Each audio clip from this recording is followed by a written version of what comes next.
This is Glow by Ned Beauman, and it was actually the second book of his that we read. We read first The Teleportation Accident at Mr. B's, for a Mr. B's event. Which is it's just there. Yeah. Which we'll tell you about another time.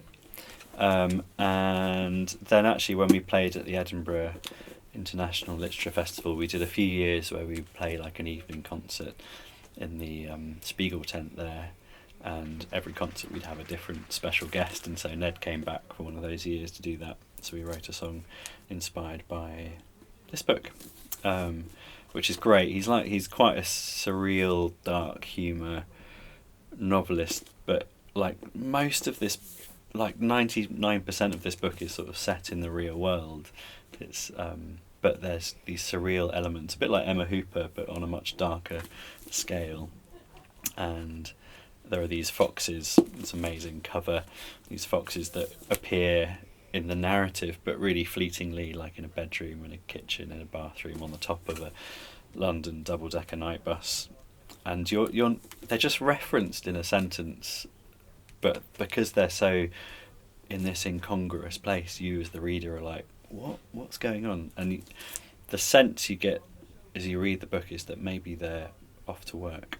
So the song we wrote was imagining that these foxes are off to work, and the song is like our extrapolation of what they might be doing, which is basically taking all the rubbish that people put out, ripping it open, scattering it all over the road for free, just to make you happy and smile. And so we played it to Ned at the festival.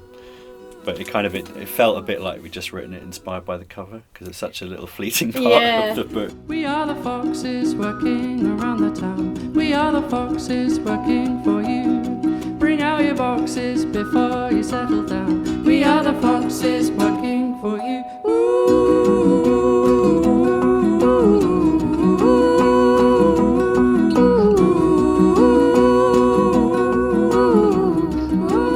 I remember I didn't have time to read it, but you'd actually given me this book because I enjoyed The Teleportation Accident so much, and you gave that to me for my birthday or something, I don't know.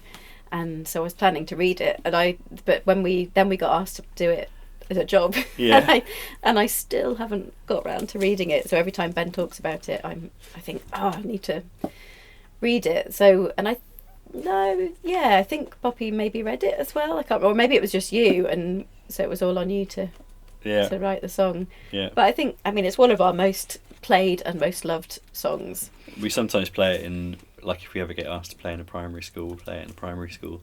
But the book is definitely not for primary school age children. You need to be at least 37 to read this, I think. There's some very graphic scenes with bottles of vodka and things.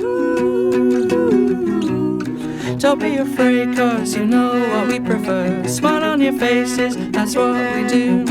Don't need to pay us, we're happy in our work. We are the foxes working for you. I remember it must have been shortly after we'd written it, we went to Ireland to do a tour, and I remember playing it in that Abby Sean's washing, I think.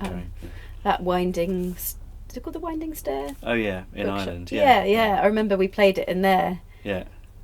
I think it might have been for a TV thing or something. Would we be? Oh yeah, for RTE, I think. Yeah. Yeah. So whenever we play it, I often think of that, and then I often think much later when we played it in New Orleans in that bookshop. Yeah. And we've had it filmed in there, and it's quite nerve-wracking. Yeah. The camera's right in your face. And, yeah. But yeah, it's a fun song. About a darker book, maybe. Yeah, exactly. We'd love to do a music video for it one day, dressed up as foxes. We've slowly been collecting fox memorabilia, so we've got enough things to dress up in and fancy dress, but never quite got around to it. One day. Anyway, it's a great book. Glow by Ned Beauman. We should get all the kids of Wigtown to dress up as foxes and just send them running around. That'd be kicking quite fun. Over people's bins. Yeah. Brilliant.